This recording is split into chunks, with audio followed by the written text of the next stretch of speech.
간에 여기 계신 분들이라도 사실 뭐 도움될 수 있는 이야기 드리면 좋을 것 같고, 오늘 뭐 PPT가 많지 않아요. PPT는 뭐 엄청 많은데 사실 지금 그게 중요한 게 아닌 것 같더라고요. 그래서 좀 많이 질문 나왔던 것들 위주로 제가 좀 정리를 해왔고, 그걸 오늘 이제 판서 위주로 제가 이렇게 좀 설명을 드리려고 했어요. 네, 그래서 들어보시면 좋을 만한 내용들인 것 같고, 그 먼저 시작하기 전에 지금 이렇게 시작하면 되죠? 네. 하시면서 좀 어때요? 선고 세일즈가 좀 늦었어요? 그 비율이? 별로 안 늘었어요. 지금 뭐 다른 때 같은 경우는 그래도 이게 좀 하다 보면 조금씩 조금 뭐 좀 비약적은 아닌데 늘어나는 것 같긴 하더라고요. 근데 선고 세일즈는 제가 문의 제일 많이 받았던 것들이 그 여러분들 이제 하시면서 이제 세제 관련된 것들이 많이 좀 걸리시는 것 같더라고요. 그래서 이제 그 관련된 것들, 그 다음에 연말정산에 관련해서 문의 주신 분들도 사실 1, 2월 달에 많았어요. 3월에 이제 있다 보니까. 그리고 이제 기본적으로 저축 재테크 관련된 부분들도 이제 꽤 있었고, 그 다음에 법인을 컨택하시는 분이 누구시죠 혹시? 로움에서? 요새? 없어요. 법인이 지금 또 그 관심 DB랑 해가지고 유전자 DB에서도 뭐 법인이 걸린다 하더라고요. 그러니까 법인 대표님이 그냥 개인으로 신청했는데 가서 보니까는 조그만 사업체 운영하고 있는 계신 분이었고, 근데 이게 사업자 형태가 아니라 법인 형태로 이제 운영하고 있어서 물어봤는데 막혔다라는 부분들도 많았고, 그 다음에 이런 분들인데 로움뿐만 아니라 사실 로움이랑 그 다음에 채움, 그리고 사실 다른 저희가 가는 데 중에 하나가 이제 메리츠 돌차, 여기 메리츠 전속 출신 분들 한데도 사실 질문이 거의 대동소이하거든요. 그래서 그런 것 좀 말씀드리면 좋을 것 같고, 그래서 오늘 뭐 결론적으로 몇 가지 제가 이제 해왔는데, 혹시 질문을 한번 먼저 받고 싶으면, 오늘 내가 제 컨셉 뭔지 아시잖아요. 저 어떤 사람인지 대충 아시잖아요. 그러니까 저 오면 좀 물어보고 싶었다는 거 있으세요 혹시? 이 사람 오면 이거 한번 물어보고 이거 들으면 좋겠다는 것들 딱히 없어요. 방문 오늘 다 나가셨어요. 아이고. 일단은 그러면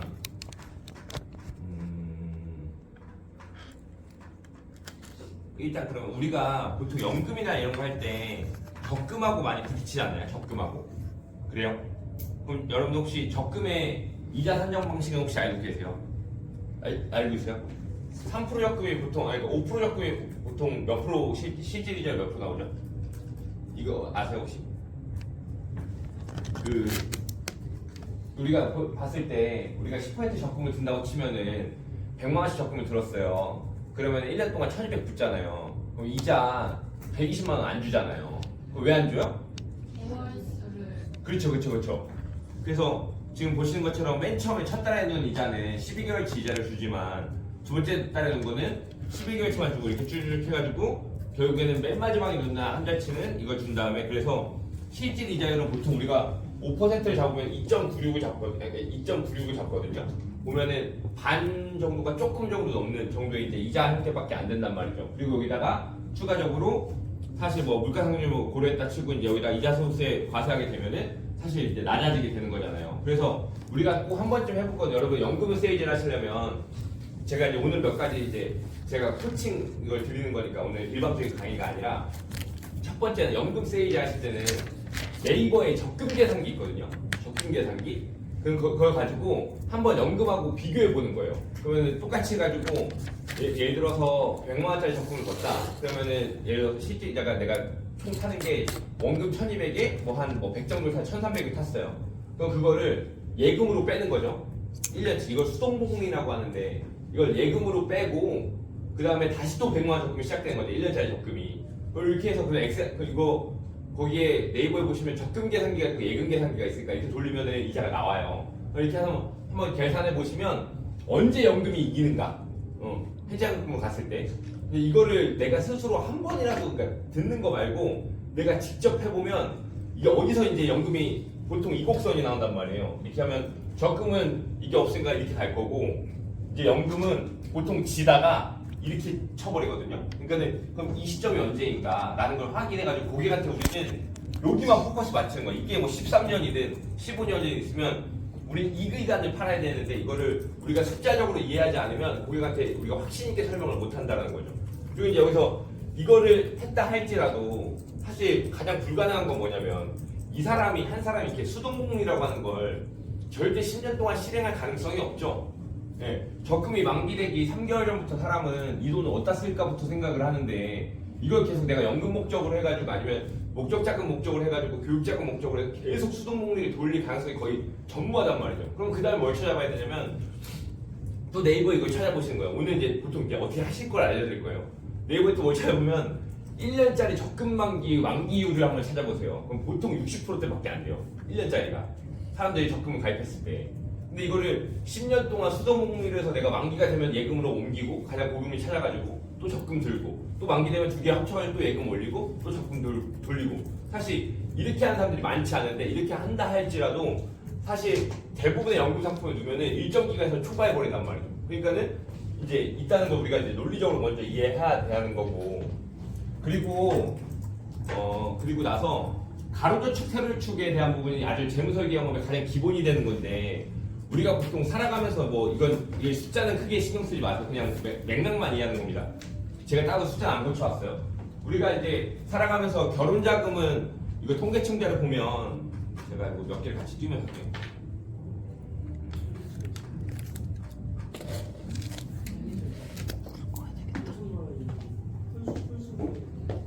그러니까요. 제가 이거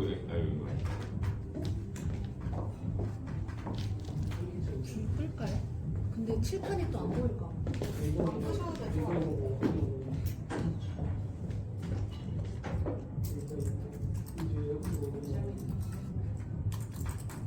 잠시만요.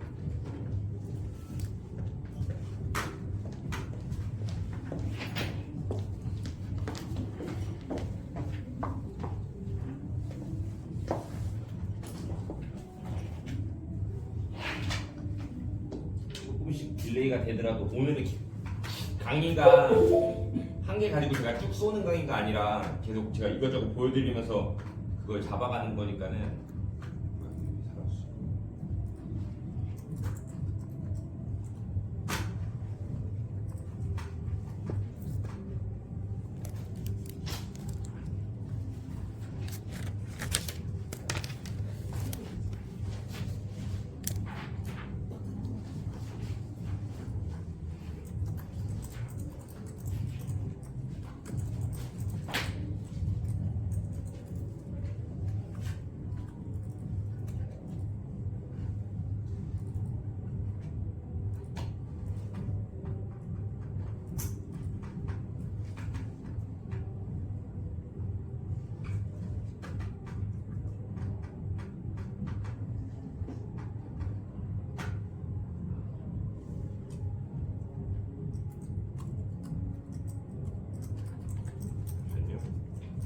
자, 숫자에 크게 신경 쓰지 마시고 왜냐면은 제가 다른 자료 이전에 강의 들었던 거 보면은 통계청에서 이게 발표자가 매번 달라요. 통계청에서 하는 거, 여성가족부에서 하는 게 다 다른데 보통 여자가 2,970만 원 나오고 그다음에 남자가 9,700만 원 정도 나와요. 이게 9,700만 원이면 아까 말씀하신 대로 여자는 딱 혼수 비용하고 스드메 일부 지원하는 거 딱 끝나고 남자는 7천만 원 전세보증금 내고 나머지 결혼 비용 딱 한 다음에 나머지 대출 뽑는다 가정했을 때 고금액이 나온다. 그 둘이 합쳐서 1억 좀 넘게 나온단 말이죠.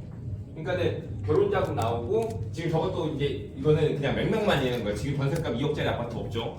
근데 이렇게 가고 우리가 살아가면서 필요한 뭐 차도 사고 뭐 여행도 다니고 애기 나오면 패밀리카 바꾸고 그 다음에 뭐 우리가 살다가 이제 사실 뭐 지금 저 마지막에 나와 있는 건 블랙 프라이데이 한 거예요. 막 이렇게 뭐 엄청 바겐 세일하거나 우리가 살면서 소비 효과가 치솟았을 때 안 쓸 수가 없으니 저런 돈들을 써 나가는데 우리가 이런 것에 필요한 것은 총 11억 7천이라고 과거에 잡았어요. 이게 지금은 다르지만 왜 제가 이거 옛날 10년 전 자료인데 왜 이걸 보여드리냐면 이게 가장 그 간단하게 나와 있는 표라서 제가 이걸로 이제 우리가 이해를 해보자 하는 겁니다.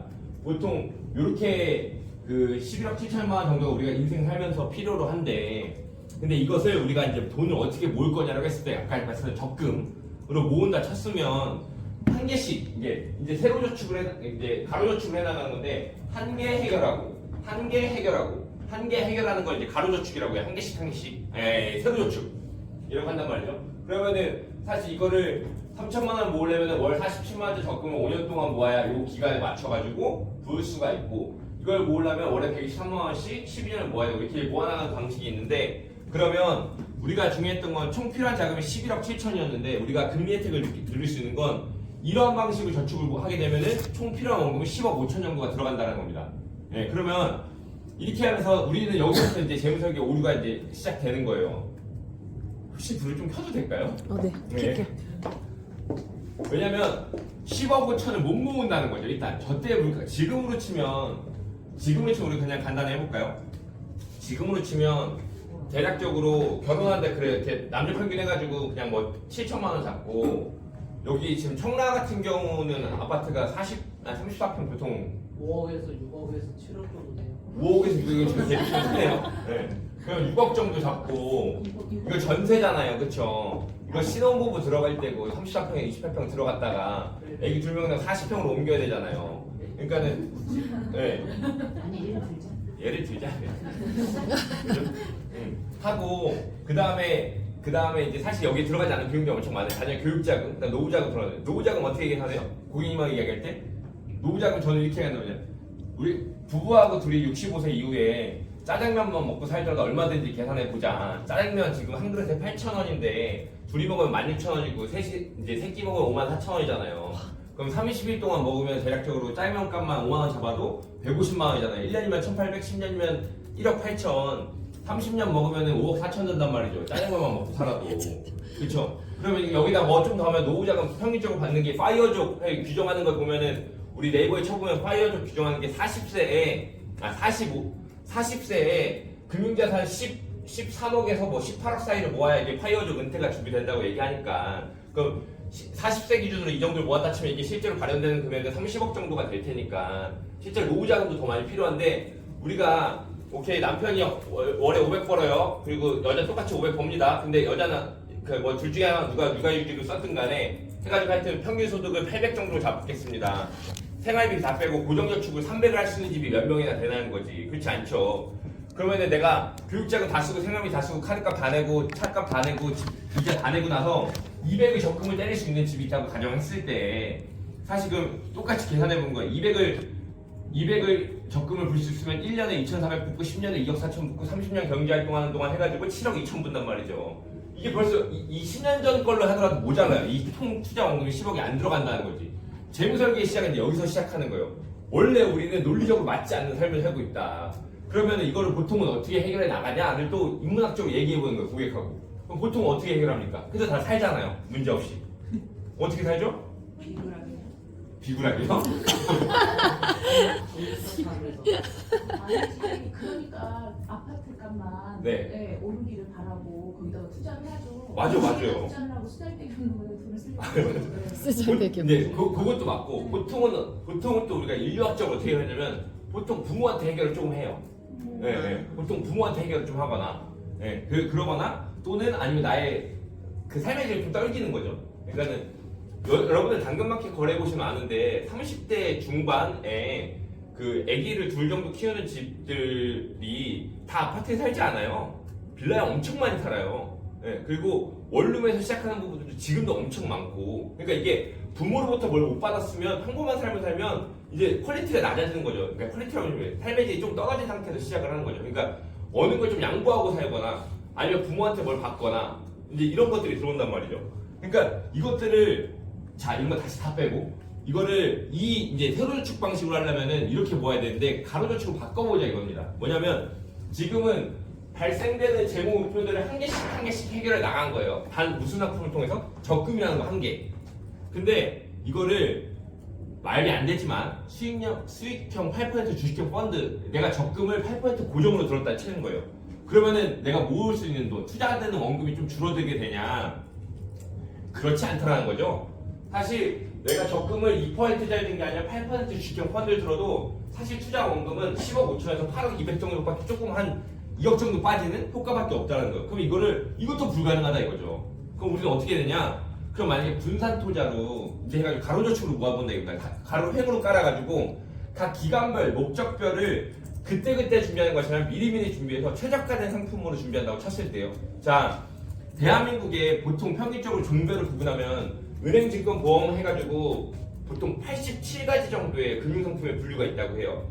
그러면은 금융상품이 금융의 인가를 받고 이 시장에 출시가 된 이유는 다 그 기능이 있을 거 아닙니까? 여러분 우리가 안 하지만은 풋옵션은 풋옵션의 기능이 있고 CD는 CD대로 랩은 랩대로 RP는 RP대로 그 다음에 뭐 ISA는 ISA대로 다 역할이 있잖아요. 근데 우리는 그건 다 채취해버리고 한 가지만 가지고 했는데 이것을 적극 활용한다고 가정을 해보면 사실 지금 보시는 것처럼 뭐 단기는 이걸로 모으고 그 정리식 펀드로 해가지고 이거 모으고 이거는 연금으로 모으고 이렇게 각 기능에 맞는 걸로 모았을 때는 총 투자 원금이 떨어진다는 거죠. 극적으로 드라마틱하게. 그러니까는 이게 이제 재무설계 시작인 거죠. 그래서 우리는 일생 동안 살아가면서 사용할 수 있는 재원은 한정되어 있는데 이걸 가지고 얼마나 효율적으로 내가 원하는 재무 목표들을 해결해 나갈 것인가. 이걸 조금 더 쉽게 얘기해 보면 이런 겁니다.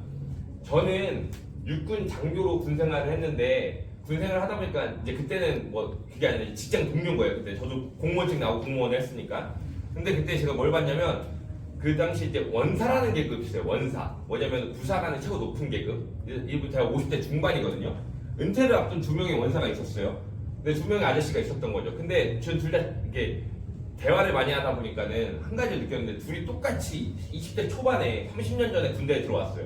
그래서 그 당시에 뭐 월급 뭐 3, 40만 받으면 해가지고 지금 이분들 월급이 한 500 초반 정도 되거든요. 네. 그래가지고 했는데 두 사람의 삶은 완전 다른 거지. 똑같이 35년을 군 생활을 똑같이 하고 계급도 똑같은데 한 사람은 저는 이제 그 고성 강원도 고성에서 했는데 이제 보통 강릉에서 하거든요. 강릉에 조그맣게 상가도 한 3개 해놨고 한 사람은 예. 그 다음에 애들도 유학 보내놨고 했어요. 근데 이 한 아저씨는 뭐냐면 이제 전역하고 나가지고 다시 재취업할 걸 고민하고 있어. 왜냐면은 애들도 사실 좀 비일비재하다고 해야 되나? 예. 변변치 못하고 그 다음에 대출금도 오빠가 전세 아파트에 살고 있어. 그러니까 군인 아파트 전역하고 나면 군인 아파트 뺏겨버리게 되면 살 데가 없어가지고 빌라를 또 알아보고 있는 거예요. 아니 똑같이 20대에 똑같이 그 당시에 30년 전에 부사관으로 입대했다는 거는 사실 가정형편도 비슷한 거거든요. 근데 35년을 지나서 보니까는 두 사람이 완벽하게 다르다는 거지. 그러니까 이건 뭐냐면 여기는 뭐가 있겠습니까? 재무 설계를 했냐 안 했냐의 차이는 아니에요. 사실 그냥 쉽게 얘기하면 운이 있었냐 없었냐의 차이겠죠. 물론 배우자의 어떤 뭐 경제적 영향력도 있었을 것이고 뭐 정보의 격차도 있었겠지만 근데 재무 설계라는 건 그런 거예요. 이러한 일련의 과정들 중에서 우리가 리스크 매니지먼트라고 하잖아요. 그러니까 그게 암이랑 사고뿐만 아니라 발생될 수 있는 다양한 위험들을 줄여나가가지고 내가 아무리 운이 없더라도 내가 최소한도로 이 정도는 해내야지 라는 거를 막을 수 있는 게 재무 설계라는 거죠. 재무 설계를 한다고 다 앞서 말씀드렸던 뭐 상가를 몇 개씩 할 수 있고 하진 않아요. 근데 재무 설계는 후자에 있었던 30몇 년을 어떻게 보면 나라를 위해서 정말 개처럼 일했는데 남은 게 하나도 없이 그 되는 상황을 막는 게 이제 재무 설계라는 거죠. 네, 그래서 고객분들께도 마찬가지예요. 저는 여러분들 팩트 파인딩 할 때 제가 전화해서 전화 뭐 한 몇 분하고 통화하면서 제가 많이 여쭤봤던 게 이거예요. 막 물어봐요 저한테. 질문은 되게 간단해요. 답은 되게 많이 원하시는데 질문은 되게 간단해요. 누구를 만났고 이거에 관심이 있어 하시는데 어떻게 일하면 되냐고 물어봐. 근데 저는 물어보죠. 대표님이 만약에 그 고객님이 40대 중반이시다. 그럼 저는 가장 먼저 물어보는 게 부모님 뭐 하시는데부터 물어봐요. 그럼 다 뭐 팩트를 못 받았대. 부모 뭐 하는지 모르는데. 근데 부모가 뭐 하는지 모르곤 재무 상담이 이루어질 수가 없어요. 예. 자식이 진짜 어디 구급 공무원이에요. 그래가지고 38살에 구급을 처음 들어가 버렸어. 어떻게 해가지고 우리나라는 40살까지 들어가니까. 근데 한 달에 월급 210만 원 받아요. 그럼 이 사람에 맞춰 재무설계. 근데 아니야. 그러니까 아버지는 서기부까지 한 2급 출신이야. 그래가지고 연금 막 한 달 600씩 나오고 뭐 빌딩도 한 2개 해놨어요. 그럼 이 포커스를 이 아버지를 제외하고 이 사람한테 재무설계를 할 수가 없다 이거죠. 그러니까 재무 정보를 받으려면은 우리가 이런 거에 대한 이해가 좀 있어야 된다는 거예요. 그러니까 그러다 보면 이제 우리가 관심을 어떻게 갖게 되냐면 조금 별개긴 한데 여러분들 혹시 그 기업 단체 보험에 대해서 잘 알고 계세요? 기업 단체 보험. 왜냐면 보장성 보험 하려도 기업 단체 보험은 알아야 되잖아요. 기본적으로 삼성, 현대, LG는 알아요. 우리가 대기업 사람들 상담하니까. 그거 알고 계시나요? 혹시 삼성전자의 반도체 핵심 사업부 같은 경우는 단체 보험을 들어주는데 그 단체 보험이 거의 신급이에요. 삼성전자라고 해서 다 똑같지가 않거든요. 삼성전자도 디스플레이 사업부 무슨 사업부 해가지고 다 단체 보험이 달라요. 근데 삼성전자는 보통 실비 보상해 주거든요. 뭐냐면은 삼성전자의 1년 그 반도체 핵심 사업 후에 단체 보험의 1년 보장 금액은 4천만 원입니다. 뭐 달라졌을 수도 있겠죠. 뭐 한 3년 전이니까. 근데 4천만 원인데 그 4천만 원 청구를 어떻게 하는지 아세요? 병원 가서 치료비 겪잖아요. 그럼 그 영수증을 보험사에 청구하는 게 아니라 삼성전자 그 관리부서에 갖다 주면 돼요. 그럼 다음 달 급여에 입금해줘요. 네. 근데 급여비 급여 타지지 않아요. 4천만 원 한도야. 가족까지 되고. 대박이죠. 이 사람들한테 보장성 위조하는 게 어떻게 하겠습니까? 말이 안 돼요. 네. 그리고 일반적으로 공무원 단체 보험은 어떻게 해요? 공무원 단체 보험은 1년에 2번 갱신을 합니다. 그래서 가입자를 넣고 빼고를 이제 2번을 해요. 그리고 1년에 한 번씩 입찰을 받아서요. 보통 예전에는 LIG가 다 잡았었는데 지금 요새 KB랑 뭐 현대해상 계속 왔다 갔다 하면서 얘네가 입찰 받아보더라고요. 단체 보험 보장 내역을 뽑아보면은 보통 이거 고객님한테 증권분석할 때 이렇게 요청해요. 그 공무원 같은 경우는 이제 인사과 가셔가지고 내 단체 보험 보장 내역 받아달라 이렇게 얘기하면은 거기서 이제 걔네 우리나라 공무원 전자결제 측에서 이 공문 형태로 와 있거든요. 그럼 그거 보면은 거기에 보통 KB 손해보험 뭐 이렇게 해가지고 보통 뭐 일반 뭐 상해 사망 5천, 그다음에 암 진단비 뭐 3천, 뭐 뇌 조울증 뭐 3천 이렇게 들어가 있고 입원 수술 얼마 뭐 이렇게 들어가 있어요. 우리가 이제 그런 단체 보험도 뽑을 줄 알아야 되는데 알아야 이제 그거에 맞춰서 이제 또 우리가 보장 설계할 거 아닙니까? 근데 이게 기업마다 다르고 그 공무원들마다 매년 입찰 보는 것마다 달라요. 근데 대부분 저는 어떻게 하냐면은 이거는 이제 퇴직하면 끝이잖아요. 저는 그 지금까지 사시는데 큰 문제 없었으면 그냥 두시라고 하는데 만약 제가 보장 설계 진짜 기가 막히게 해서 충분한 나한테 보험료 캐파를 줬어요. 그럼 보장 세팅해주고 뭐라고 하냐면 이거 그 관리부서 인사과 가지고 빼달라고 하라고 그러면 이 사람들 분기 한 번씩 받는 복지 포인트로 이 보험료 환급돼서 들어오거든요. 그럼 이거 나이키가 그냥 긁으면 되니까 내가 보장 분석을 잘해줬으면은 이거는 왜냐면 퇴직과 동시에 끝나는 거니까 사실 그렇게 할 수가 있잖아요. 그러니까 재무 설계를 하려면 사실 이런 직업 쪽에 대한 이 좀 깊게 딥하게 들어가면 필요하다는 겁니다. 그래서 그런 부분들이 있다는 거고 요거는 가장 기초적인 거 은퇴 설계 그 재무 설계에 있어서 가로저축 세로저축 그다음에 적금의 이자 산정 방식은 정말 저도 10년 전에 배운 거예요. 10년 전에 처음 들어갈 때 배우고 끝난 거예요. 왜냐면 이거는 가장 근간이 되는 거고 고객들도 알고 어느 정도 알고 있기 때문에. 근데 여러분들과 똑같았어요. 여러분들처럼 아 그래 적금의 이자 산정 방식이 있지. 그 다음에 맞아 그 뭐 그렇게 뭐 여러 가지로 해서 쪼개는 게 좋지라고는 알고 있었지만 이 정도의 드라마틱한 차이가 나는 건 모른다는 거죠. 제가 예전에 말씀드렸지만 여러분들 지금 변액 있으신 분? 한번 따셨구나. 변액 꼭 따셔야 되는 게 여러분들 지금 연금보험 셀링을 못 하시는 게 있잖아요. 여러분들 지금 파실 수 있는 거 푸번현대 양로저축하고 뭐 IBK의 그 연금하고 그다음 삼성의 뭐 이런 금리연동형 연금밖에 못 파시잖아요. 근데 지금 DGB 하이파이브 플러스 7% 여러분들 자녀분 15세 넘은 분 있으면 이게 제가 확인했어요. 그 15세부터더라고. 15세 넘은 분 있으면 설계해 보시라니까요. 15세 아이한테 계약자 엄마 15세로 설계한 다음에 12년 내고 아이 나이 45세나 봤자 비슷한 이제 좀 있으면 받잖아요. 우리나라 그 생보연금 최저 계신 나이가 45세니까 설계해 보세요. 또는 55세로 좀 10년만 뒤로 밀어보세요. 여러분들 내신 돈의 6배, 7배를 자녀가 받아요. 네. 근데 그거를 수익자 나를 해버리면 자녀 나이 45 돼봤자 내 나이 몇 살이냐 이거죠. 그래봤자 70인데 70해도 지금 경제활동 다 한단 말이에요. 해외여행 다니고 막 장난 아니잖아요. 이때 그 연금 내가 받다가 피보험자 자식이니까 내가 죽어도 이 피보험자 살아있으니까 이게 얘한테 갈 거 아닙니까? 그럼 내가 낸 돈 대비 진짜 많게 설계하면 극적으로 하면 10배까지 받아요. 네. 이 수익률을 어떻게 이긴 거냐고 이 수익률을. 네.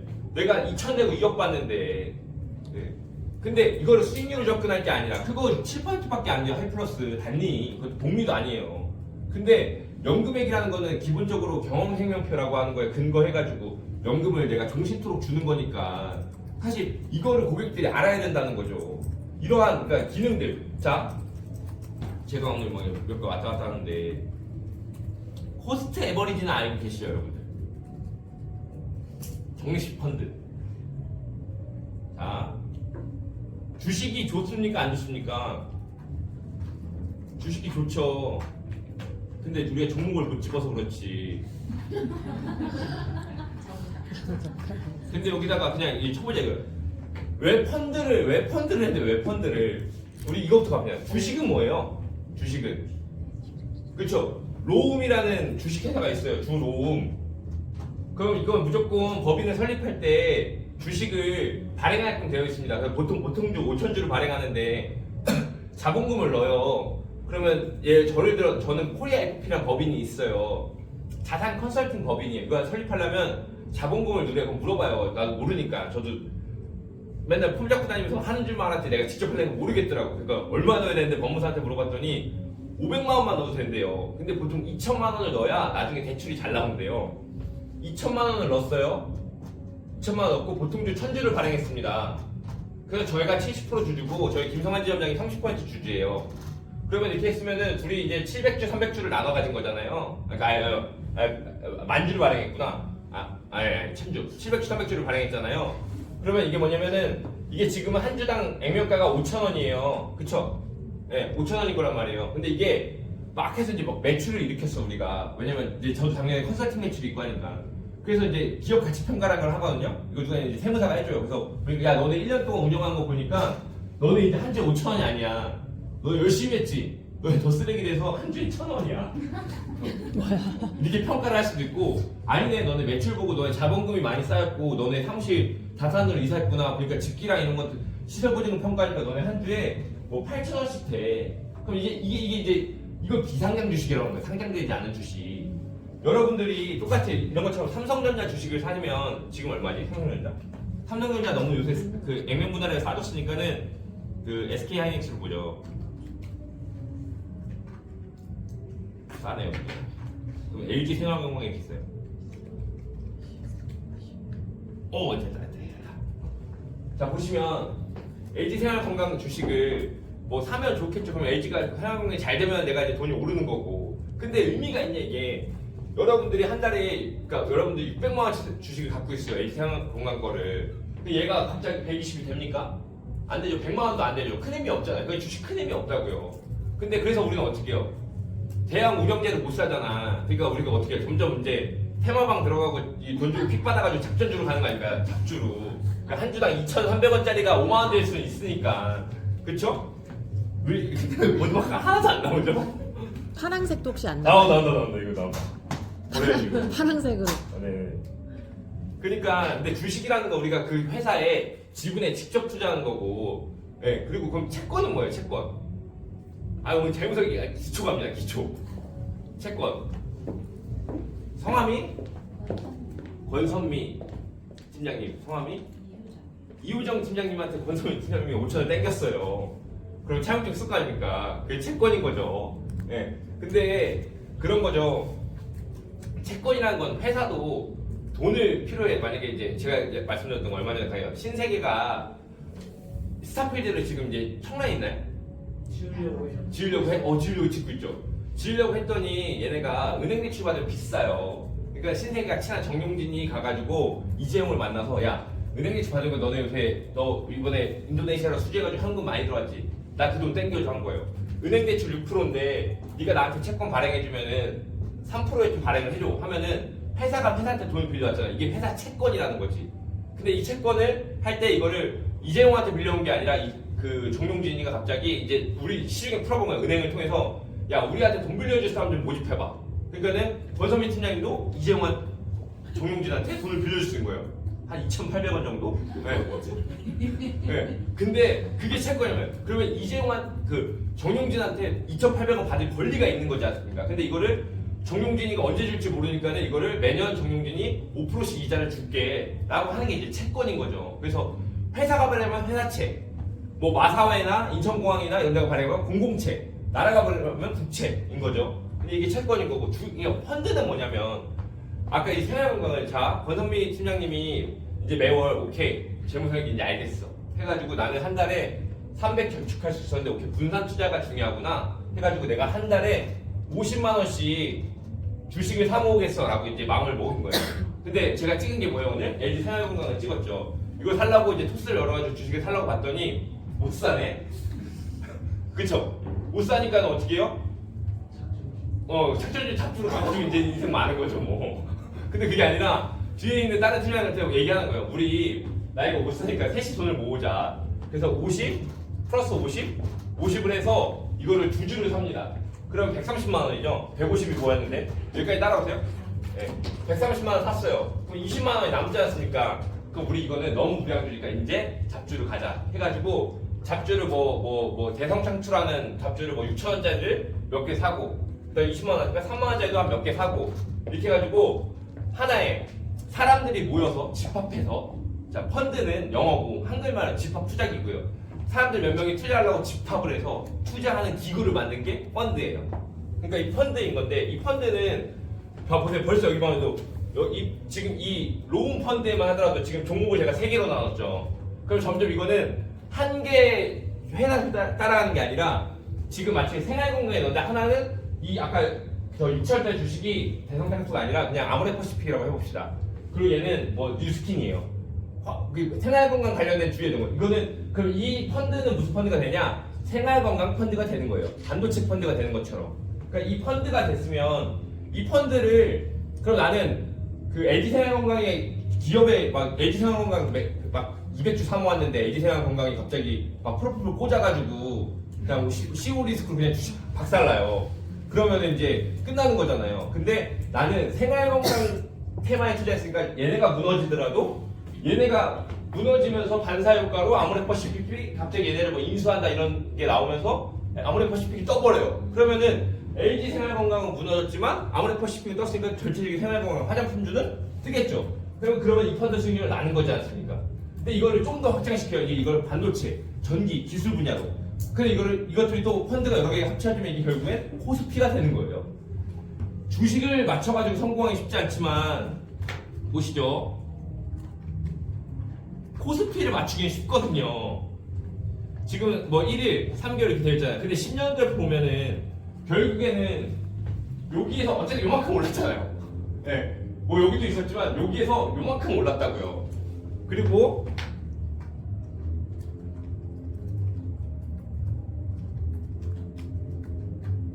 다우존스도 보면 어쨌든 10년으로 보면 여기서 요만큼 올랐잖아요. 안에 수많은 사람들이 자살했겠지만 네. 이게 블랙먼데이라고 해가지고 하루에 중국에서는 상해종합지수는 블랙먼데이라고 그 후강통 중국은 그 사회주의예요. 폐쇄 주식시장이거든요. 근데 얘네가 2016년에 그 후강통이라고 해서 홍콩은 도시니까 자유국가니까 자유도시니까 홍콩의 주식시장과 중국 본토를 연결하는 후강통이라는 제도를 시행합니다. 이렇게 되면 중국 본토로 외국인 자본이 들어간다는 게 있어서 상해종합지수가 거의 막 100%를 치고 올랐었어요. 근데 이게 이제 그 이후에 이게 거품이 빠지면서 블랙먼데이라고 해서 중국에서 하루 196명씩 자살했거든요. 월요일마다. 네. 근데 이게 여기 나와요. 상해종합지수.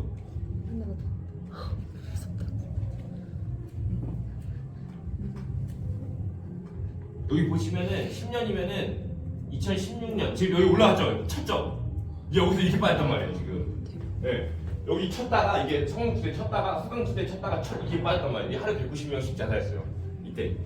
그러니까는 이것처럼 근데 이것도 보세요. 중국도 10년으로 보면 여기서 여기가 어째 올랐단 말이에요. 그러니까 펀드를 한다는 건 그런 개념이에요. 그러니까는 이 그 코스트 에버리지라는 건 쉽게 말하면 이거죠.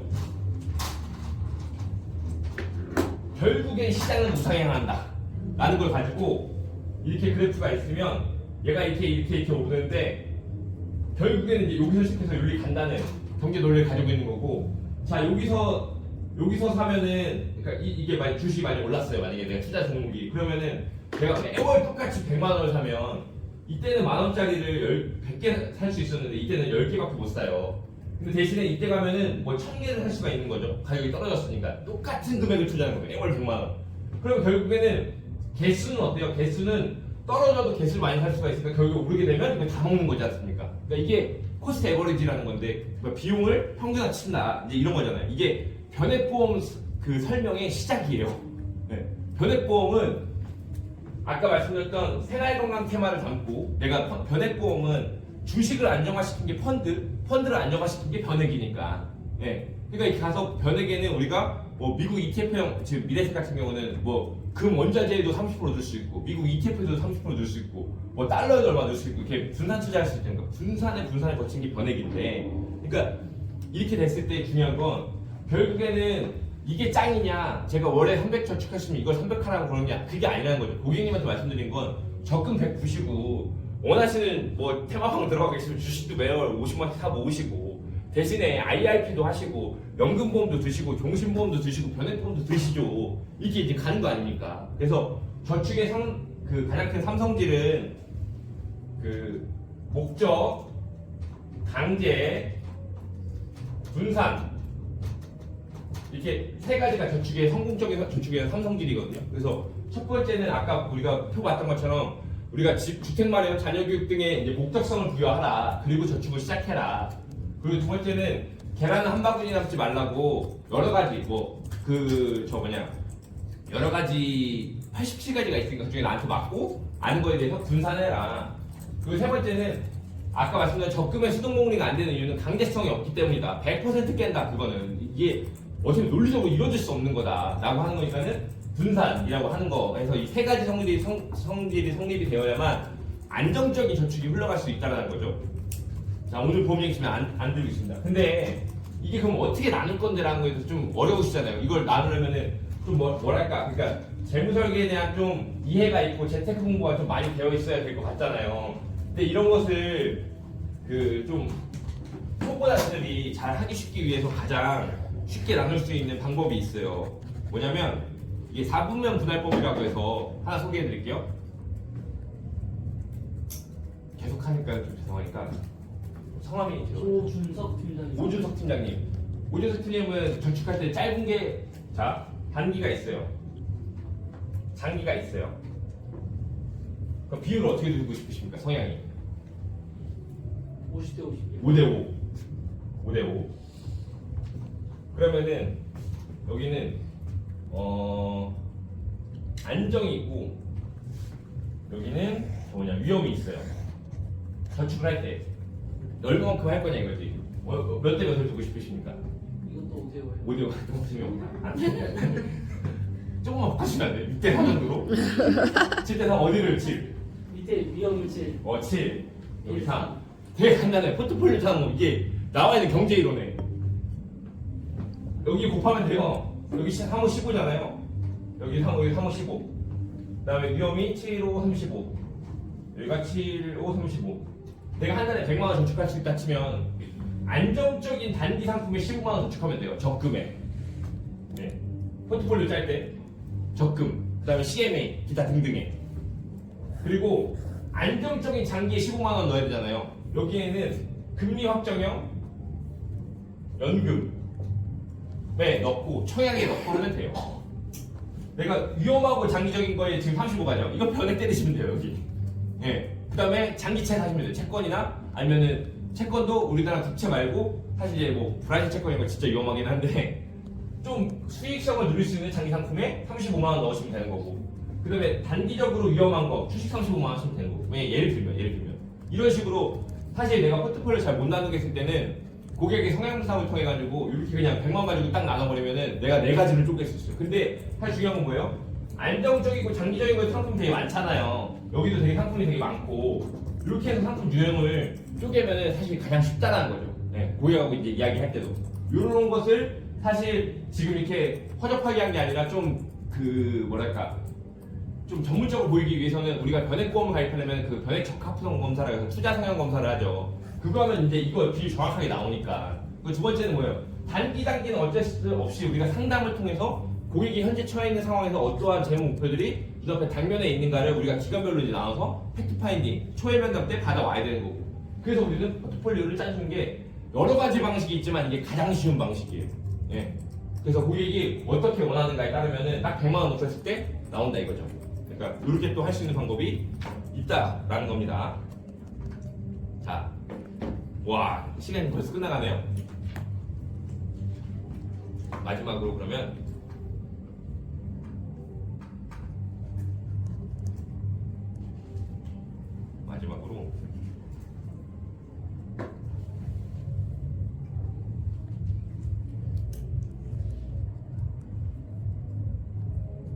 그 재무 설계를 하려면요, 우리가 이제 좀 책을 많이 읽으면 좋죠. 근데 저는 책을 읽는 거 별로 안 좋아하거든요. 근데 책은 왜냐면 너무 지루해가지고. 근데 어쨌든 이게 뭐 우리 업의 가장 큰 명언이지 않습니까? 책 이쁘다 생각하고 읽으라고 고마운 사람들. 왜냐면 고마운 사람은 결국엔 그 고객 만나서 할 말이 많아야 되고 고객이 안 지려야 되는데 머리에 든 게 없으면 이제 사실 지루한 대화를 할 수밖에 없고 내가 원수사 교육 받은 것밖에 할 얘기가 보험 얘기밖에 할 얘기가 없으니까. 근데 재밌는 건 뭐냐면 연금제도가 언제 어떻게 시작됐냐라는 게 이제 재밌어요. 연금제도는 사실 공산주의 제도의 그 근간이거든요. 네. 그러니까 지금 보시는 사진 같은 게 뭐냐면은 우리가 이제 철혈제 재상이라고 불리는 비스마르크가 1800년도에 이제 그 독일에 이제 어떤 공산주의 체제를 확립하고 나가지고 사실 이제 이게 공산주의 체제를 막 확립을 했는데 계속 이제 주변 국가에서 이제 계속 이제 이 공산주의를 공격하고 무너뜨리려고 하는 거예요. 그러니까 공산주의에서 이 내안에 가둬져 있는 사람들을 못 나가게 하려고 복지를 그럼 시행해야 될 거 아닙니까? 얘가 이제 마약 같은 복지를 줘야 돼 못 나갈 거 아닙니까? 그러니까 그때 최초로 연금제도라는 걸 시행한 거예요. 너네 우리 제도 안에 있으면 너 늙어서 일 안 해도 너 병들고 늙었을 때 우리가 돈을 계속 줄게. 이게 이제 연금제도의 시작이에요. 근데 왜 그때 그 연금제도가 가능했냐면 그 당시에 공산주의 사회주의가들 돈이 많아서? 아니 그렇지 않았다는 거예요. 왜냐면 그때는 사람이 평균 수명이 막 38세, 40세밖에 안 되니까 얼마 안 줘도 다 죽어버리니까 사실 연금제도라는 이런 정말 어떻게 보면 보기 좋은 과실을 줘더라도 사람들이 막 달겨들었다 이거죠. 근데 이 연금제도의 변화는 어디서 오냐면 지금 보시는 것 같은 경우는 사실 이제 플레밍, 그러니까 우리가 잘 알고 있는 이제 1928년에 플레밍이 발견한 포도상구균, 그러니까는 그 포도상구균을 발견해가지고 여기서 이 포도상구균이 우리 몸에 있는 이런 항생, 그러니까 이 세균들을 막 먹어치는 걸 발견해버려요. 그래서 얘가 이 포도상구균을 가지고 페니실린을 만들게 되고 이 페니실린 항생제가 우리 전 세계에 있는 질병의 거의 70%를 고치면서 인간의 평균 수명이 비약적으로 증가해버린 거죠. 그 전까지는 사회주의에서 연금제도를 주더라 하더라도 40대 초반에 다 죽었는데 이게 발견된 거면 60몇 살까지 살아버리는 거예요. 그러니까 이때부터 연금제도의 정비가 이루어지기 시작합니다. 그러니까 연금제도라는 건 결국에 사람이 이제 다 니즈에 의해서 만들었다는 거죠. 그러니까 그리고 이렇게 발생이 됐기 때문에 연금제는 이렇게 고쳐져가지고 우리나라가 오게 된 거고 재밌는 건 우리나라의 퇴직급여법은 89년도에 만들어진 게 92년도부터인가 아마 시작이에요. 제가 연도 정확히 못 외우는데 실제로 그러니까는 우리 지금의 은퇴하시는 50대 후반분들 보시면 퇴직연금 가입이 안 돼 있어요. 그러니까 나중에 그러니까 은퇴하기 몇 년 전에 가입을 했지 퇴직급여법이 우리나라 대한민국에 제정된 지가 얼마 안 됐기 때문에 사실 그들은 기초연금 많이 받죠. 노령연금. 이들은 기업에서 보장하는 퇴직급여를 우리나라 제도가 될 때지 뭐 20년 몇 년밖에 안 됐다는 거예요. 그러니까는 실질적으로 지금 들어간 사람들, 한 10년 전에 들어간 사람들이나 그 근속기간 동안 퇴직연금을 다 붙지 대부분의 사람들은 다 몇 년 못 붙고 다 퇴직해버렸어요. 우리나라는 퇴직급여법이 엄청 늦게 정착이 됐으니까. 네. 그러니까는 마치 퇴직연금이나 이런 것들, 우리 퇴직금제도 이런 것들이 엄청 오래전에 있었던 것 같지만 퇴직금 옛날에 떼인 사람들 얼마나 많아요. 안 줘도 뭐 부적 처벌을 안 받았으니까. 근데 이거 법령으로 제정된 지가 얼마 안 됐단 말이죠. 그러니까 그런 것들이 좀 필요하다는 거고. 여기 나오네 여기. 네. 그래서 지금 보면 퇴직연금제도 2005년부터 시작되네. 2005년. 네. 퇴직연금제도가 2005년 불과 진짜 18년밖에 안 된 제도라는 거예요. 그러니까는 그런 거 있고 이거 말고 제가 마지막으로 설명드리고 싶은 거 하나. 여기 나오는구나.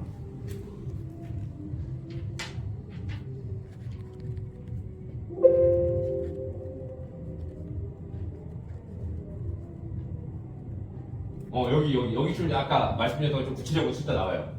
통계 치면 남자, 여자. 여기가 좀 아까 봤던 우리가 그 가로주축, 세로저축보다는 필요 자금들이 좀 더 구체적으로 들어가 있죠. 그래서 보통 보면은 최저 노후 자금이 쌀만 먹고 살 때 7.3억 드는 거고. 근데 늘 말씀드린 거예요. 지금 여러분들이 부모님이 나이가 되셔서 60대 후반, 70대가 되셨어요. 그러면 이제 중요한 건 이거 숫자적으로 볼 게 아니라 또 다른 거 제가 늘 말씀드린 거. 우리는 그 기성세대 58년 객티 전후 10년처럼 못 산다는 거죠. 왜? 그들은 안 먹고 안 쓰고 아끼고 남한테 주는 게 습관화가 되어 있는 삶을 살았지만 우리는 빼앗고 경쟁하고 비교하는 삶이 습관화되어 있기 때문에 우리는 그들보다 훨씬 더 많은 재원을 필요로 한다라는 거였고 우리는 대부분 고객님 대부분 이걸 근로소득으로 해결하시잖아요. 근데 우리나라에는 뭐 7대 소득, 뭐 8대 소득 부르지만은 우리나라는 2,4금배 임년기라고 해서 보통 7대 소득을 하거든요. 이 7대 소득 구조가 있어요. 근데 이 근로소득으로 우리 삶에 발생할 수 있는 모든 재무적인 것들을 해결하기에는 턱도 없다는 거. 그래서 우리는 빨리 어떻게 하면 7대 구조 소득 7대 소득 구조를 만들어 가냐가 이제 중요한 포인트라는 거죠. 생각해 보세요. 아까 제가 처음에 설명드렸던 대로 여러분들 아시는 많은 근로자 생각해 보십시오. 그들이 이 재무 목표를 다 해결할 수 있냐는 거예요. 그래가지고 40대 중반에 벤츠 GA 1억 8천짜리 뽑아가지고 패밀리카 쓸 수 있냐는 거지. 못 쓴다고 그거. 네. 그러니까는 이걸 해결하려면은 결국에는 적게 쓰든 많이 벌든 둘 중에 하나를 해야 되는데 이거 말고는 소득 구조를 바꾸는 방법밖에 없다라는 거죠. 근데 오랜 버핏이 얘기했죠. 잠자는 동안에도 돈이 들어오는 방법을 찾아내지 못한다면 당신이 죽을 때까지 일을 해야 될 것이다. 뭐 이런 말을 했는데 결국엔 이것을 고객님하고 이야기를 나눠봐야 될 것은 결국에는 우리는 근로소득을 제외하고 이자소득, 사업소득, 배당, 연금, 임대, 기타를 만들어야 되는데 이거 어떻게 만들 것인가? 보험을 만들 수 있는 건 몇 가지가 있습니까? 보험으로는 다 만들 수 있죠. 보험으로 다 만들 수 있죠. 왜요? 자, 보험을 내가 이렇게 생각해보세요. 그냥 말도 안 되는 논리지만 여러분들 이렇게 했다고 생각해요. 연금보험을 41초년생이 25세가 20만 원씩 해서 4개 가입해버렸어요. 어느 진짜 강력한 세일즈맨한테 이거 눈탱이 제대로 맞은 거지. 연금보험을 증권에 20만 원씩 4개 가입해가지고 10년 남고 다 때린 겁니다. 그러고 나서 이제 32살이 됐을 때 납입이 다 끝났어요. 그러고 나서 이제 이 보험회사 그만둬가지고 그냥 살다 보니까 이게 이제 40대 중반 정도가 됐어요. 근데 이 연금보험들이 불어나기 시작한 거죠. 그래가지고 됐을 때 80만 원씩 이 사람이 벌었다고 해가지고 이 사람이 무슨 뭐 헐벗거나 옷을 못 사 입거나 그랬을까요? 아니 그렇지 않죠. 빠듯했겠지만 어떻게든 살아왔겠죠. 그리고 뭐 좋은 배우자 만나가지고 이제 결혼 가정을 이루고 있어요. 근데 이 사람 같은 경우는 그때부터 제가 그 당시에 보여줬던 여기도 나오나? 이거 아마 이거 미래에셋 연금보험일 거거든요. 보시면 납입이 끝났잖아요. 어디서 끝났지 납입이? 여기서 끝나네요. 여기서 끝났어요. 그러면은 해지환급금이 지금 이때 1억 1000인데 납입이 끝났죠? 그럼 이때부터 그냥 가만둬 납입하지 않잖아요. 근데 1년에 300씩 늘어나죠? 네. 근데 복리니까 이게 이때는 422만 원인데 이때는 332만 원 이렇게 좀 더 계속 늘어나거든요. 그러니까 이게 무슨 소득이에요? 그냥 난 숨만 쉬고 있어도 나오는 소득이? 그렇죠. 이게 이자 소득인 거죠. 근데 여기서 이 사람이 80만 원 중에서 내가 오케이 40만 원 두 개 증권은 내가 연금으로 쓸 거고 40만 원 해가지고 보니까는 10년 동안 4,800 벌는데 아까 보니까는 일찍 벌잖아요. 그러니까 지금 내가 좀 뭐 약간의 90%까지 땡길 수 있는 게 한 6, 7천 돼요. 그럼 땡겨가지고 내가 조그맣게 카페를 하나 열어서 무인으로 돌려버려요. 아니면 코인 세탁소를 열었든가 코인 노래방을 돌려버린 겁니다. 해가지고 대출 조금 껴가지고 그럼 이자 내고 하면서 하면 되니까. 그럼 이 사람은 자기 직장 다니면서 사업소득 만들 수 있는 CD가 있죠. 그쵸? 그리고 이 당시에 가가지고 이거 뭐 배당을 받을 수 있는 방법은 여러 가지가 있겠지만은 뭐 이 사람이 뭐 나중에 내가 뭐 뭐랄까요 배당을 대신 받는 것처럼 뭐 변액보험을 가입했다든가 아니면 여기서 가입한 거 가지고 내가 뭐 채권을 샀다든가 하면은 시드가 있으니까 여유가 있으니까 배당소득도 노려볼 수가 있어요. 그리고 연금소득은 아까 남은 증권 40만 원짜리에서 이제 연금소득이 발생이 될 것이고 그 다음에 이것을 좀 더 캐파에 키웠다고 봐보죠. 제가 그때 말씀드렸어요. 프로 선수들한테 어떻게 가입시키냐면 얘네 비과세 한도가 인당 150만 원이니까 무조건 150을 가입시키거든요. 그래서 10년 얘네 보통 평균 선수 수명이 10년이니까 그럼 얘네가 1년에 1,800 10년 동안 1억 8천 벌어요. 그러면 이거 1억 8천 붙고 여기를 얘는 무조건 변액으로 하거든요. 왜냐면은 변액으로 해야만 젊으니까 사실 좀 마이너스가 나더라도 근데 뭐 미래에셋 같은 경우는 1% 보증형, 2% 보증형도 있어요. 근데 그냥 미보증형으로 해서 그냥 100% 다 주고 때려요. 예, 그러면은 얘네가 1억 8천 가지고 우리가 평균 미래에셋 생명 들어가셔가지고 홈페이지에 들어가시면 얘 자산운용 보고서 최근 기간 실적 수익률 다 조회하게끔 되어 있거든요. 그러면은 보통 미래에셋 펀드가 68개가 있으면 이 중에서 거의 40개 펀드는 기간 수익률 5년 수익률 보시잖아요. 보통 30% 이상이에요. 그럼 얘는 1억 8천 가지고 한 2, 3억 만들자고 해요. 그래가지고 얘는 이거 연금을 쓰지 않고 여기에다가 사실 지네가 이제 모아온 다른 저축도 있을 거 아닙니까? 적금 한 달에 500씩 되니까 이거 가지고 얘네 딱 렌트 시점 맞춰서 건물 사는 게 목표예요. 저희가 제 목표 설정 그렇게 한단 말이죠. 예. 근데 그때 진짜 지금 네가 적금을 열심히 모아야 되는 이유는 뭐냐면 이 당시에 이걸 전체 안 깼으면 좋겠다. 중도 인출의 약관 대출을 해결을 하고 이 증권을 남겨놨으면 좋겠다. 왜 비과세를 받고 있으니까. 그리고 건물 사고 나가지고 임대료 들어오기 시작하면 다시 갚아가지고 이건 그냥 연금을 남겨두고 그 다음에 너는 그거 가지고 건물 활동해가지고 임대소득 창출해보자. 이걸로 가거든요. 작게 얘기하면은 다시 일반 직장에 들어가보면 이거예요. 30만 원이든 50만 원이든 이걸 임대소득 목적으로 부을 수 있거든요. 15년을 벌었어요. 50만 원씩. 1년에 600, 10년에 6천. 그래가지고 15년 벌었으면 9천을 벌다 이겁니다. 그 요거 가지고 내가 지금 당장은 안 되지만 30대 초반은 안 되지만 50대 중반 정도 됐을 때 내가 다른 어떠한 요행도 바라지 않고 뭐 갑자기 남편 사업이 대박나는 것도 아니고 내가 연봉이 엄청 오르는 것도 아니에요. 그렇지만 요 그냥 단순한 30만 원, 50만 원 정도의 포트폴리오를 설정해가지고 가지고 저희 뭐 여기 있으니까 남양주에 있으니까 남양주에 있는 새로 생긴 뭐 지식산업센터를 내가 좀 구매해가지고 이거를 임대를 줘보자처럼 임대소득을 만들 수도 있는 것이고 그 다음에 기타 소득 좀 안 되죠. 책을 그거 그렇게 만드는 실화를 가지고 브런치에다 글을 쓰면 뭐 저작권 받을 수 있으니까. 근데 이런 것처럼 결국엔 우리가 고객한테 제가 고객한테 늘 말씀드린 것은 제가 이거를 클래스 위에다가 7대 소득 올려놨거든요 강의를. 그리고 홍보도 못했어요. 왜냐면 진짜 대충 찍었고. 근데 뭐에 올려놨냐면 기타 소득을 제가 왜냐면 제가 블로그로 해가지고 애드포스트 받는 거. 예, 그리고 뭐 광고 바이럴 써주면은 한 포스팅당 맨 처음에 5만 원씩 받았는데 지금은 떨어져가지고 뭐 한 만 원, 2만 원밖에 못 받긴 해요. 그런 것도 하나의 기타 소득이니까. 그런 거 써놨는데 사람들이 정말 7대 소득에 대해서 진짜 그지같이 찍었고 아무 홍보도 안 했는데 벌써 한 18명인가 샀거든요? 이거 5만 몇천 원인데? 저는 또 강의 팔았잖아요. 그게 또 기타 소득인 거잖아. 예. 그리고 이제 좀 나가긴 하는데 여러분들 혹시 아마 다 보셨을 거예요. 제가 클로징 최소화 방안이라고 책을 하나 서책자 썼는데 20페이지짜리인데 28페이지짜리인데 지금 200명 샀거든요. 설계사들이. 예. 그걸 저 매주 금요일마다 13만 원, 14만 원씩 들어요. 매일. 예. 그리고 지금 여러분들은 황희태 단장님 덕분에 제가 지금 여기 아침에 이렇게 왔지만 4월 저희 11월 강의했을 때 그때 강의료만 400 들어왔거든요. 70명이 그 수강 신청해가지고 이게 기타 소득인 거잖아요. 그러니까 뭔가 콘텐츠가 있어야 되니까.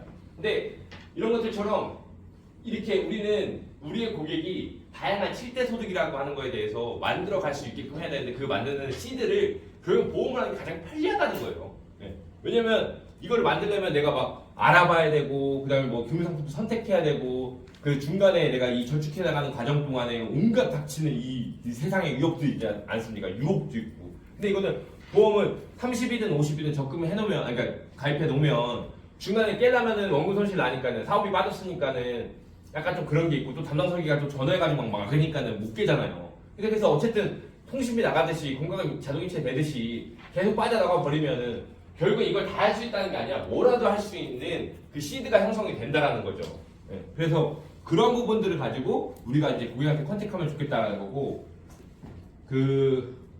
연말정산 관련되어서는 연말정산은 제가 가르쳐 드릴 게 없는 게 되게 간단해요. 연말정산은 첫 번째 여러분들 거 잘 해보시면 돼요. 여러분들 거 할 거 총무가 서로 달라고 대충 귀찮아가지고 막 주시 마시고 한 번만 여러분들 연말정산 제대로 해보시면 되거든요. 그리고 국세청에 가면은 홈택스 가면은 연말정산 미리 보기부터가 다 있지 않습니까? 그러면 보통 이제 수익 금액부터 시작해가지고 과세표준 때리고 소득공제하고 세액공제한 다음에 쭉쭉쭉 내려가지고 결정생이 나올 때까지 이 과세 흐름도가 있어요. 이거 네이버에 치면 진짜 많이 나오거든요. 그럼 내 거 가지고 한 번만 비교해 보시면 돼요. 내가 3.3% 떼고 작년에 뭐 8천만 원 정도 벌었다. 내가 보면서 인카에서 나한테 3.3% 떼기 8,800입니다. 근데 여기서 내가 기본적으로 인적공제 받고, 그러니까 내 몸뚱이 하나 있을 때 공제 받잖아요. 가족 누가 돼 있으면 가족 공제 받고 뭐 빠졌어. 그리고 나서 이제 내가 경비라는 걸 시작해요. 그래가지고 내가 카드 썼던 것들, 그래서 고객님이랑 뭐 참하신 거, 접대비 1년 한도가 1,200이니까 여기까지 보통 세무사가 알아 떨어준 종소세 하시는 분, 다 연말정산하니까. 그러면 안 돼. 다른 얘기하고 있었구나. 종합소득세 연말정산 하면은 그럼 내가 공제 항목이 다 있지 않을까? 소득 공제 항목이 있고 세액 공제 항목이 있고 그러면은 소득 공제 항목에 내가 뭐뭐가 들어가 그럼 내가 마찬가지 똑같이 해요. 8,800이 들어왔는데 이 중에서 내가 소득 공제를 쭉쭉쭉 떨고 나니까 내 소득이 4,600이 되네. 근데 여기서 내가 무슨 또 뭐 받고 하니까 내가 결국에는 여러분들 수익 금액 증명은 홈택스에 떼보시면 8,000 받으신 분도 한 2,000, 3,000밖에 안 찍힐걸요? 예. 그러니까 그게 왜 그럼 그렇게 떨어졌는가, 뭘 나는 공제를 받았는가를 여러분들과 연말정산 해보시면 되게 빠르다는 거죠. 근데 대부분 보험 설계사들이 총무가 달라고 하면 되게 귀찮아서 딱딱딱 주고 그냥 보통 미리 보기에서 한번 돌린 다음에 빠진 거 없네, 의료비랑 다 들어갔나 하면 그냥 오케이 눌러서 연말정산 쳐버리니까 잘 모르는 건데 생각해보세요. 주택청약을 얼마 가입해야 돼요? 예? 매월 얼마씩 내는 게 좋아요? 재무설계 관점에서. 왜 10만 원이에요? 왜? 2년이니까. 뭐 자꾸 속상해요 왜? 연말적 저축은 정해지는 거 없죠. 근데 주택 청약으로 그 세금 공제받을 수 있는 최대 한도가 20만 원이란 말이에요. 그러면은 20만 원 꽉 채서 하면은 이제 1년에 40%니까 96만 원에서 공제받으면 표준과표, 그러니까 쉽게 얘기하면 20만 원씩 꽉 넣어서 무주택 세대주가 주택도 없고 세대주인데 주택이 없는 사람이 20만 원 꽉 채서 넣었어요. 잘 모르는 설계사들이 2만 원씩만 넣으시라고 하거든요. 왜냐면 가입 기간이 중요하다고. 전혀 중요하지 않죠 요새. 요새는 1순위 조건 다 1년 만들면 다 되니까. 지방은 6개월 만에도 다 1순위예요. 그게 중요한 게 아니라 공제를 얼마만큼 받냐인데 20만 원 넣으면은 우리가 평균적으로 보통 직장인이랑 가정했을 때 보통 15만 6천 원 정도 더 세금 환급 받거든요. 연말정산 때. 그러면 그게 20만 원짜리 5% 적금든 것보다 이수익률이 높아요. 그 주택청약을 담당하는 보험설계사만 제도를 잘 만나도 보험가입과 유무와 상관없이 연말정산 때 15만 원 정도 더 돌려받을 수 있다고. 근데 2만 원씩 내고 있는 사람 왜 2만 원 내서 하니까 청약은 1%고 적금은 5%니까 말 같지도 않은 소리라는 거죠. 세금 환급받는 액이 훨씬 더 크다는 거. 20만 원이 맥스니까. 네. 이런 것들처럼 그다음에 월세 세액공제도 되게 우리 사회초년생들이나 특히 이제 잘 못 받고 있는데 이것도 뭐 임대사업자가 없다고 해서 건물주가 안 해주고 막 그런단 말이죠. 이것도 내가 뭐 전화 한번 해가지고 아니면 어차피 이제 뭐 계약기간 6개월밖에 안 났어. 그럼 바로 민원 거는 거예요. 그 공제 다 받아야 되니까. 그러면 연말정산 환급 엄청 많이 나오는데 근데 이것들처럼 뭐 콘택트 렌즈부터 해가지고 별로 서울 제로페이 같은 것들 그 다음에 또 이런 거 있죠. 제가 이거 지난번에 한번 말씀드렸던 건데 그 공제율이 다르다고요. 공제율이 연봉의 소득 공제율이 연봉의 30% 쓸 때까지는 공제율이 신용카드, 현금, 체크카드랑 똑같아요. 근데 이 30% 넘어가면 이제 추가 소비 공제가 시작되는데 보통 신용카드 15%고 체크카드 30%란 말이죠. 그러니까는 연말 돼가지고 내가 연봉 대비 30%더 넘게 썼어요. 그럼 그때부터는 신용카드 쓰면 무조건 공제 깎이는 거고 현금이나 체크카드 써야 올라가니까는 연말은 이걸로 몰아야 그럼 이것만 해도 사실 거의 1, 2배 차이도 낼 수 있거든요. 많이 쓰는 사람은.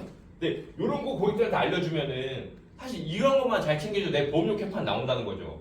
연금보험 들 돈 없죠. 근데 내가 연말정산에서만도 연금보험 들 수 있게끔 만들어주면 되는 거잖아요. 그러니까 근데 이런 거는 따로 공부할 게 아니라 여러분들 연말정산 잘 해보시고 연말정산에 관련된 포스팅이랑 블로그는 너무 많아요. 그러니까 이거는 그냥 한번 연말정산에 대해서 막 그러니까 공부해야지 이런 거 막 공부하는 게 아니라 그냥 오늘 초회를 갔는데 연말정산 이렇게 물어봤어. 뭐 부양성공 공제돼요? 부양성공 얼마 되죠? 1년에?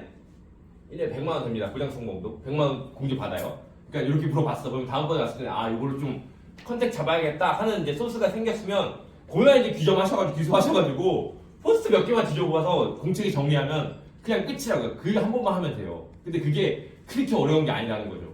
예. 그러니까는 그런 것들 오늘 말씀드렸던 것들 되게 이렇게 왔다 갔다 하지만은 사실 오늘 어려운 내용은 하나도 없었어요. 다 기초적인 것들을 했었죠. 정리하면은 오늘 제가 맨 처음 했던 건 이제 적금의 이자 산정 방식부터 했었고, 그다음에 가로저축, 세로저축에 따라 가지고 했었고, 그 강제 분산 목적 세 가지 저축의 성질이 성립하되 이것들이 어떠한 효과를 내는지가 했었고, 우리가 주식과 펀드, 채권에 대한 개념을 했었고, 이런 것들 가지고 아주 기초의 것만 했기 때문에 여러분들은 오늘 배우신 거 그대로 다 이제 인식하시면 돼요. 그리고 고객한테 중요한 건 바로 나가서 써봐야 돼요. 실수할지언정 잘 모르고 어색한 환경이 펼쳐질지언정 바로 좀 써보는 거예요. 너 채권이 뭔지 알아? 내가 LG 생활건강이 65만 원 아냐고 해가지고 한 번씩 물어보시는 거죠. 그렇게 해서 바로바로 써보면 제일 중요한 건 1억짜리 교육을 받아도 안 써보면 빵원이에요. 근데 제가 잘했던 건 그날 배우고 나가서 죽이 되든 밥이 되든 망신을 당하든 바로 써봤다는 거죠. 작게라도 나만의 스몰 토크를 만들어가지고. 그러니까 그런 것들 좀 한번 염두에 보셨으면 좋겠고, 마무리하면서 제가 들고 싶은 것은 이 머리높이 이런 말도 했단 말이에요. 그 뭐 단타 치는 사람들 다 한다고. 근데 중요한 건 이거예요. 아까 말씀드렸던 것처럼 우리도 늘 저한테 대입을 하거든요. 저는 이런 생각을 해요. 재무 설계를 잘 했나 못했나 저 스스로에게. 보시면 저는 재무 설계 되게 못했어요. 뭐냐면 요거 혹시 지금 녹화 중인가요? 네. 요거 이제 좀 끌까요? 그럴까요? 네.